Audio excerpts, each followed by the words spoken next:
Hello BookTube, Sarah here, and welcome back to my channel. Today I'm coming to you with my May 2017 wrap-up. In order to keep these a little bit shorter than they have been, I'm going to jump right in and get started. So, my stats for May. I read 14 books in the month of May, which is the same amount of books that I read in April, so I'm on track, really well on track. I'm very happy with my, my reading over the last few months. I am currently, according to Goodreads, 2 books ahead of schedule. I read 1 5-star book, 2 4.5-star books, 2 4-star books, 5 3.5-star books, 3 3-star books, and 1 2.5-star book. Really not bad at all. I read 8 romance novels, 2 historical romance, 2 historical fiction, 1 chick lit, and 1 romantic suspense novel. All 14 of my books were adult novels. And when I say that, I don't mean adult in that sexy way. I mean written for adults. I read 1 book from the 1990s, 3 books from the 2000s, and 10 books that were published between 2010 and 2016. I read 12 ebooks and 2 audiobooks, 13 novels and 1 novella. I read a grand total of 4,115 pages, which averages out to about 132 pages a day. So, not too shabby. So let's jump in and get started now with the books I read. So as usual, I talk about my books from my least favorite book of the month to my most favorite book of the month. So the very first book is Under the Boardwalk by Phillips. I gave this book 2.5 stars. It has an average rating of 3.666 stars on Goodreads. It was published in 2004 and is the first book in the Costa Sisters series. I really did not like this book, and luckily it was a shorter book. It was just a little bit under 300 pages. By the time I got to the point where I considered actually DNFing it, I was already 45% of the way through, and like I said, shorter book, I may as well just finish it, which I did. The plot itself was interesting. It was about a girl who is a twin, and her twin sister goes missing. So she comes home to find out what's going on. Well, she comes from a very eclectic family, let's say that to be polite. But then she goes and works for the casino that her sister was working at, and, you know, there's this whole mobster background to it. It takes place, like, in the Jersey Shore area. You know, it was fun, but I don't know. There was just something about the writing that threw me off. I didn't love this book at all, but I do believe this is one of the author's very first books, so I have read other books by Phillips that were fabulous. So I'm not basing my like or dislike of the author off of this book. I never base whether I like an author or don't like an author off of just one novel. Even if I've read 6 novels by an author and I may not have enjoyed all of them, unless I DNF them and really didn't like them, I will always give the author another chance because, you know, sometimes some of the books just don't fit well with you as a person. You know what I mean? So yeah, so that was unfortunately my least favorite book of the month. Next up was Cafe au Latte by Courtney Hunt. I gave this book 3 stars. It has an average rating on Goodreads of 3.85 stars. It was published in 2016, and it is the 5th book in the Cupid's Coffee Shop series. This is the novella that I read. This was a really quick read. I really don't have much to say about it. I literally read the entire book from start to finish on the treadmill one morning at the gym. It took no time to read it all. It was a really super cute little story. About a couple. They knew each other as kids, and, you know, so it was kind of like that second chance at love. There wasn't a lot of conflict in the story, but for a novella that's only 44 pages, you know, you really can't expect too much. But I still really am enjoying this series, and I do really recommend it because there are some great, quick, little sweet reads. Next one is Love's 9 Lives by Cara Colter. I gave this book 3 stars. It has an average rating of 3.47 stars on Goodreads. It was published in 2006, and it is the first book in the Perpetually Yours series, and that's P-E-T with capitals. This book was unbelievably cute. It was a silhouette romance novel, which are unfortunately no longer published. They're now all under the Harlequin romance category on Harlequin, if you will. And it was essentially about a woman who has a cat, a big fat cat that she kind of takes care of, like, as if he's her kid or something like that. Like, not in a weird way, but she babies him. And she decides to put a cat door in for the cat because she thinks he's getting too fat. And if he has a cat door to come in and out, then, you know, he will lose some weight if he goes outside and runs around. So she meets Jake, and he is the man who's going to put this cat door in. Well, the two of them butt heads right from the beginning, but then they decide to try and start a relationship. This book is so clean. Like, there is nothing, like, no sexy times in this book at all. It's a wonderfully adorable story. I really, really did enjoy it. There were a lot of perspectives in the book that were from the cat's point of view, which was really cute. I didn't give it any much of a higher rating because there wasn't a lot of substance to it, but it was still a really adorably cute read. And if you like romance novels and you like really simple and really clean romance, I highly recommend this one. The next one, Miranda by Susan Wiggs. This one also got 3 stars. It has an average rating on Goodreads of 3.74 stars, and it was published in 1996. I just did last month an author spotlight on Susan Wiggs and talked about how much I love her. This book was not one of her best. And it is a historical romance, but it's a historical romantic intrigue, which was very interesting. It is about a woman who has no memory at all. She knows from other people telling her that her name's Miranda. And there's this whole plot to assassinate some major diplomat during the Regency times. And her father were scientists. And so she has a brilliant mind, which was really, really great. The writing is what threw me off on this one. Again, I think this is one of Susan Wiggs's earlier books. So I'm kind of giving benefit of the doubt in this one. I still really did enjoy it. The one thing, I actually was posed to give this book like 3.5 stars, but then I realized when I was done, the one thing that really bothered me. So the way it works is that she's actually got 2 love interests. One is the man is an English, like a nobleman, and he claims that he's betrothed to her. And then there's a Scottish Highlander who's saying the same thing. As the reader, you know who is who, like who is telling the truth and who is not. And that's kind of fun because she doesn't know and she's trying to figure it out. But what threw me off is the Highlander. The way he was written, he was no Jamie from Outlander, let's put it that way. He was a good enough character and I really liked him. But he had, of course, a Scottish accent. Now, if you've read Outlander, Diana Gabaldon does it brilliantly. She just knows exactly where to put in, like, so you can hear that accent as you're reading the book. In this one, she would, like, it was like suddenly she would remember that, oh yes, he's Scottish, and throw in some Scottish phrases. And to the point where it would almost throw me off as I'm reading it, like, what is that word? And you have to go back and go, oh wait, he's saying it with a Scottish accent. But it only happened, and then it wouldn't happen again, and then it would happen, and then it wouldn't happen again, and it was a little discombobulating, a little bit confusing. Overall, though, it still really was a cute book. If you like historical romance, I definitely recommend giving it a shot. The cover is stunning. I mean, this is the redone cover, though, like they reissued it for the Kindle, so this isn't the original cover, but I think it's absolutely gorgeous. And really, every book should definitely get points for a beautiful cover. The next book is Island Girls by Nancy Thayer. This book I gave 3.5 stars. It has an average rating of 3.66 stars on Goodreads, and this was published originally in 2013. This was a cute story. It was about 3 sisters who are not, they're sisters, but they're not sisters, like growing up in the same household. They all share the same father, but the youngest, I'll say the youngest just because it's easier. The youngest, he isn't her biological father, he adopted her. So this man's been married 3 times. So he's got the 2 daughters from his first 2 marriages and then this 3rd daughter. Well, they're all grown women now, and he dies. And in his will, he wants to leave them his house on Nantucket, where they spent their summers. Well, there's a whole lot of backstory with the sisters that the 3rd wife didn't like the other first 2 girls and pretty much kicked them out and wouldn't let them ever come back to visit their dad and, you know, whatever. And this whole background drama.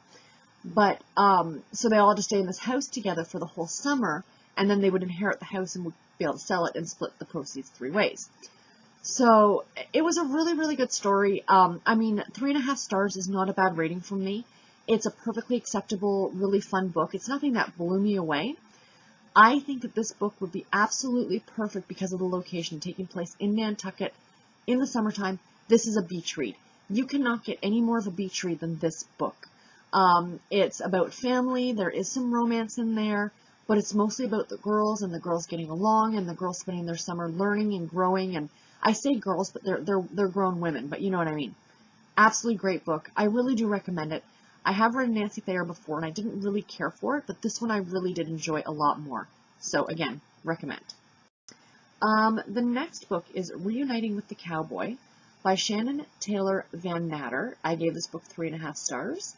It has an average rating on Goodreads of 4.13 stars, and this was published in 2016. This is a silhouette love-inspired novel, which are clean. Again, a completely clean romance. There is barely hand-holding. I mean, there's a few kisses, and that's about as spicy as it gets. But this is a Christian romance novel, which, you know, absolutely are a lot of fun. This is about a couple who knew each other years ago and shared a kiss. Ooh, scandalous. Just reading some, I'm not making fun, but reading some of the other things I read, sometimes it kind of makes me giggle, like, that is, like, a big deal. And he comes back to town and buys the ranch beside hers. She's a vet, and he is a former bull rider. And he wants to try and spark up a relationship with her again, but she's just afraid he's going to take off and leave again and go back to the bull riding circuit. Well, he has this secret that he's carrying with him, that there are medical reasons why he cannot return to bullfighting or to bull riding or whatever it is, bull riding. And, you know, the romance kind of goes from there. And it's really cute. It's really, really sweet. The covers on these books are just beautiful. So if you like Christian romance, if you like clean romance, again, this is another one I absolutely recommend. The next one. The Secretary's Secret by Michelle Celmer. I gave this book 3.5 stars as well. Has an average rating on Goodreads of 3.51 stars. And it was published in 2007. This is a Harlequin or silhouette desire novel. I like this. This is probably one of my favorite desire novels that I've ever read. The desire novels, I notice, tend to be very powerful men and, you know, women who are a little bit more submissive, but not in the 50 Shades of Grey kind of way, but like, you know, they're always working for them, or they're not as high in stature to them. That's what I mean by that. And in this case, she is his secretary, and he is the boss, but these are so much more laid back. Usually with the desire books is like they drive fancy cars and they wear fancy suits and they work in a high-powered office. Yeah, this guy works in a big high-powered office and he drives a fancy car, but the characters just seem so much more down to earth.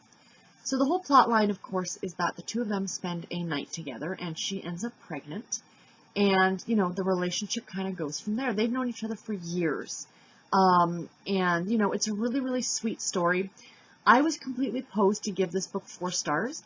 What dropped it down a 0.5 star was the epilogue. And, of course, I'm not going to give anything away, but it is a romance novel.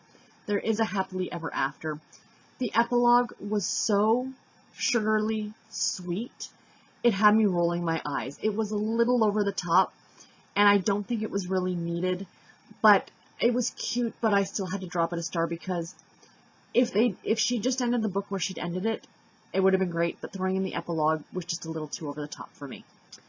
The next book, The Wrong Cowboy by Lauri Robinson. I gave this book 3.5 stars.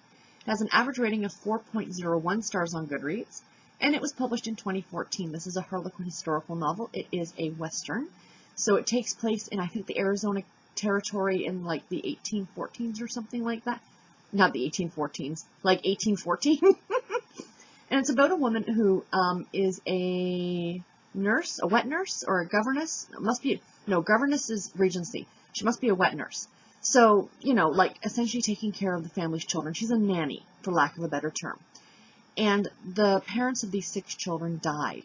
And she is now trying to deliver them to their uncle, in, like, from Chicago to Arizona. So she takes them all on the train, and then she arrives there, well, to find out that this uncle is in Mexico. So she makes up this whole story that she's actually his mail order bride. And just so she can get in and stay with the children and make sure that they're well taken care of. Well, the uncle's partner is who she ends up falling in love with. And it's a really cute, really sweet story. You know, the premise was great. This wasn't part of a series, but I felt like it could have been part of a series because you meet all these other characters in town. And I think the author has written other books about them, but they're not necessarily, like I said, part of a series. Really cute novel, really great. I thoroughly enjoyed it. The kids got to be a little bit much. I appreciate the aspect of the kids, but maybe just narrowing it down to just 2 children she was bringing with her would have been great. But Lauri, the author, is a fantastic author, and I do recommend her books. I've bought a few more of them since reading this one because I enjoyed it that much. The next book is Blackberry Summer by RaeAnne Thayne.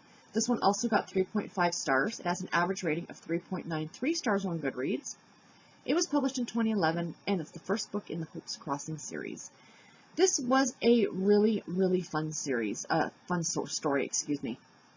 It's about a woman who is going through a lot of troubles currently in her life. She's divorced, she's got a teenage daughter and a younger son. She runs a beading shop, to do handmade jewelry and stuff, and she sells beads and stuff like that. And her store is broken into when the book starts. And she runs into the sheriff, who used to be her best friend's younger brother. So there's about a 3 or 4 year age gap between the two characters, and she's actually older than him. And of course the romance goes from there. There's a lot of drama in this book, a lot of drama. I really enjoyed it. The characters were fantastic. You are introduced to a lot of characters because it is the first book in a series. And all the rest of these characters are going to come up later on in the series, in different books. But still, really, really great story. I really enjoyed it. Fantastic contemporary romance. Getting close to the end, guys. The next book is The Night is Watching by Heather Graham. I gave this book 4 stars. It has an average rating of 4.08 stars on Goodreads. It was published in 2013, and it is the 9th book in the Crew of Hunters series. So this is my Crew of Hunters book for the month. This one takes place in the Wild West, in a ghost town, that bills itself as a ghost town. If you think something like Tombstone, that's kind of what this is. And it takes place at this theater, this gilded, this old theater that they're still doing shows at and things like that. And there's ghosts that are haunting it. And of course, a body turns up on a trail ride, and a skull is found in the theater basement, which is what brings the Crew of Hunters in. What I really liked about this story, as opposed to the last few in the series, is that Heather Graham narrowed it down to only a few members of the Crew of Hunters. So you got the crew, the current crew member who was there, along with the local sheriff, which is where the love interest part takes place. And then 2 of the members who were in previous books show up to help out, and that's more towards the end. So it was really concise. You didn't have too many Crew of Hunters characters. I really, really liked that. I think the next book actually focuses on a brand new crew, which is very exciting. So all in all, I like this. It was very creepy and very, very well written. Highly recommend. Alright, next up. The Girls of Mischief by Susan Mallery. I gave this book 4 stars. Has an average rating on Goodreads of 3.89 stars. It was published in 2015. It's the first book in the Mischief Bay series. Before I say anything else about this book, if you plan on reading any books in this series, please do yourself a favor. Start with book number 1. This is one series I'm going to say that I don't recommend you jump around in. You need to start this series right at the beginning. Even though I've only read the first book, start at the very beginning. And if that's what you're going to do, do not read ahead the back covers of the next few books. Do yourself a favor, please. Because I did, and I kind of ruined part of this story. So the story is about 3 friends. A woman in her 20s, a woman in her 30s, and a woman... No, wait. Is it 20? No, it's 30s, 40s, and 50s, excuse me. Nicole's the youngest. She is married. Or when I say youngest, she's pushing 30. She's married with a young son. Shannon is the next, who's in her 40s, who is a queer woman. Never married, never had children, is kind of wanting that now. And then the oldest woman is Pam, who's in her 50s, and she has some devastating things that happen in her family. It's a story about friendship with these 3 women. At the core of the story, that's what this is about. But each of the women are going through their own thing. Like Nicole is having issues with her husband, and because he just suddenly decided to quit his job and write a screenplay. You know, like I said, Shannon's wanting now a baby and a family, and she's almost 40, and how do you meet somebody? And then Pam is suffering this crisis. And it's a wonderful, wonderful story. If you do happen to go ahead and you've already found out, what kind of the big thing that happens is in this book, I knew going in, and it's not like it was a big twist that, oh my God, I never expected that to happen. But you kind of knew in the back of your mind that it was going to happen, and it was more of the, okay, when's it going to happen kind of idea. But then the next book focuses on, Pam again, and then a couple other characters, some new characters that you've met.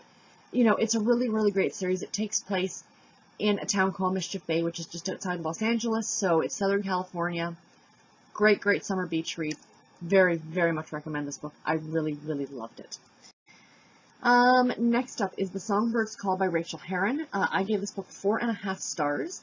It has an average rating of 4.22 stars on Goodreads. It was published in 2016 and is the second book in the Songbirds of Darling Bay series. This book was great. It was the middle sister, whose name, Molly. Molly. Adele is the oldest, and then it's Molly, and then Lana, I think, is the last book that's coming out that I have to read.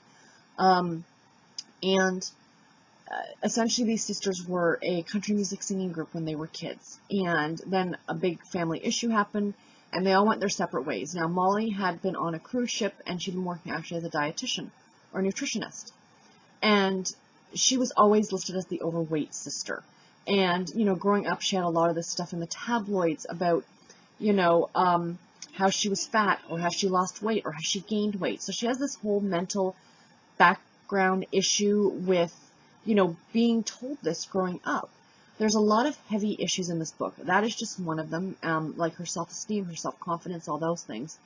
The other big topic of conversation in this book is domestic abuse. So I will put a forewarning. I don't have triggers for things, thankfully. I have had things happen to me in my past, but even though those things happen, they still don't trigger anything for me. That's just my personality, I guess. I don't know. But if domestic abuse or anything like that is a trigger for you, maybe stay away from this book. Fabulously well written.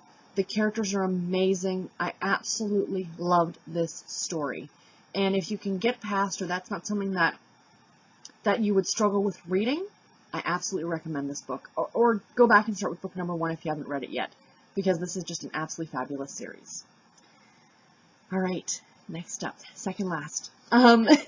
Victoria by Daisy Goodwin. I gave this book 4.5 stars. It has an average rating of 3.92 stars on Goodreads. It was published in 2016. This I read as an audiobook, and it was narrated by Anna Wilson Jones. This is, of course, the fictionalization account of the story of Queen Victoria. I love this book. I loved this book. I did knock it down 0.5 star. I was so opposed to give it 5 stars. I'll explain in a second why.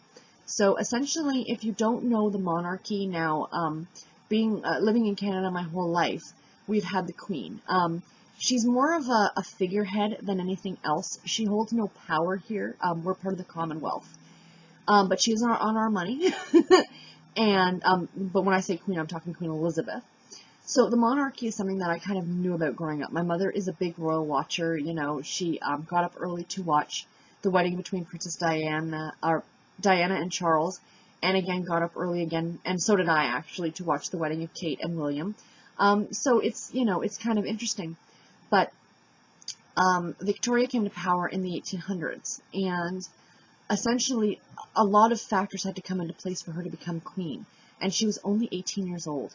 And this story tells, like, right from when she becomes queen, like, you know, in the time leading up to when she finds out that she is now the Queen of England, and how it's dealt with. Like, she's an 18-year-old girl, and parts of this story, I wanted to take her and shake her and say, grow up, you know, like, again, she's a teenager essentially, you know, like, and she holds more power than anyone in the world, and, you know, she doesn't necessarily know how to use it. But then on the other hand, there's people who are surrounding her who are trying to make her do what they want her to do, and that's not cool either. So it was essentially her like first year or first couple years on the throne, and how she deals with it and things like that. The reason it went from 5 stars to 4.5 stars, and I don't want to, I mean, this is a fictionalization of a true person, so I don't know whether this would actually be considered a spoiler or not, but it's easy enough to read about the story of Queen Victoria. She married Prince Albert, who was her cousin, I think, and this novel ends with her agreeing, or her asking Philip to marry him, because she's the monarch. She actually has to do the asking in a marriage proposal, which is very interesting. There was a lot of interesting things that I found out reading this book, which is one of the reasons I loved it so much. But it ended there, and it made it seem to me like that was her end goal. You're Queen of England, like, you are Queen of the Commonwealth, but yet your big goal was to find somebody to marry. That's not necessarily how it was written, but that's how I felt. So I had to knock it down a star rating. I have now heard, though, that the author is actually working on, like, a follow-up which is now Victoria and Albert's, you know, their wedding and then their lives together. And he dies not prematurely. He was in his 40s when he died, only after I think they were married 10 years. And she loved him. She really, really loved him. But this book really, really made me want to learn more about Queen Victoria. I know a lot about Queen Elizabeth, who's currently on the throne. But, you know, I started looking on YouTube for documentaries and stuff like that. And it's fascinating, absolutely fascinating. And I love this book so much. If you're into historical fiction, I highly recommend you check it out. The audiobook was fabulous. The narration was beautifully done, and I loved it. And the last book I want to talk about is my 1 5-star rate of the month. And that is the All-Girls Filling Station Last Reunion by Fannie Flagg. Again, 5 stars. This has an average rating of 3.96 stars on Goodreads. It was published in 2016. No, it can't be right. I think I wrote that down wrong. I think it was published in 2015. And it was narrated by the author, Fannie Flagg. So this story is about, it's kind of a dual perspective story. I listed it in my, when I was categorizing books as a historical fiction, because it does take place quite a bit during World War II. The bulk of the story takes place, or the other half of the story, I should say, takes place in current time. It's about a woman named Sookie who finds out this thing about her that makes her entire life change in an instant. And everything she thought she knew is wiped out, and now she needs to figure out a new reality. And then on the flip side of that is this family of sisters who grew up in Wisconsin during, in the years, prior to World War II. And their father owned a filling station or a petrol station or whatever you want to call it. And all 4 of the sisters, and they had a brother, all end up going off, or except for one sister, all end up going and flying planes in World War II. And this was a real thing. There were female pilots in World War II. This is something that is fairly new that I've learned about now. I read this book a couple years ago. I read it in print book format, and I loved it then. I gave it 5 stars then. And when I saw it come up on the library as a book that was available to listen to, I'm like, yeah, I kind of want to listen to it again because I loved it that much. And the second go-round was just as good. And I think what pushed it over the edge as being just as good as the first time was the narration. Fannie Flagg does an amazing job. She is, I think, the first author that has narrated a book that I've listened to that was not a memoir or a nonfiction novel. Fantastic, guys. This story, you learn so much about history. You learn so much about all kinds of things. The whole thing about the female pilots is just fascinating. Some parts of this book have me almost in tears. It's a very clean novel. There's no adult situations. Really, I mean, there's drinking. There's talk about sex and stuff like that, but it's always talk. It's not like it's prominent to the story in any way, shape, or form. The one thing that really made me kind of laugh throughout the book, and even though my mom's read this book, I kind of recommended that she listen to the audiobook, because for those of you who like the Golden Girls, I love the Golden Girls. It's one of my favorite television shows. But the one character in this story, which is Sookie's mother, who's still alive, she's in her 80s, and she's a very eccentric older person, and she's a very southern person who really, really is into, these are her southern roots, and her family goes back so many generations, and she's that personality. But when the author narrated her voice, she deepened it up a little bit. Like, Fannie Flagg is, of course, southern to begin with, but she deepened it up a bit. And all I could hear every time the mother was speaking was Blanche from the Golden Girls. And every single time it made me giggle. And I loved it. It was fabulous. Yeah, so I cannot recommend that book enough, guys. But anyway, I tried to keep this relatively short. I am sorry. I do like to talk about the books that I read so you guys kind of get more of an understanding and why I like them or why I didn't like them. Please let me know in the comments below if you've read any of these books and what you thought about them. Or let me know what was your favorite book that you read in May, because I would love to hear that too. I'm always looking for more book recommendations. Until my next video, guys, take care and happy reading. Bye.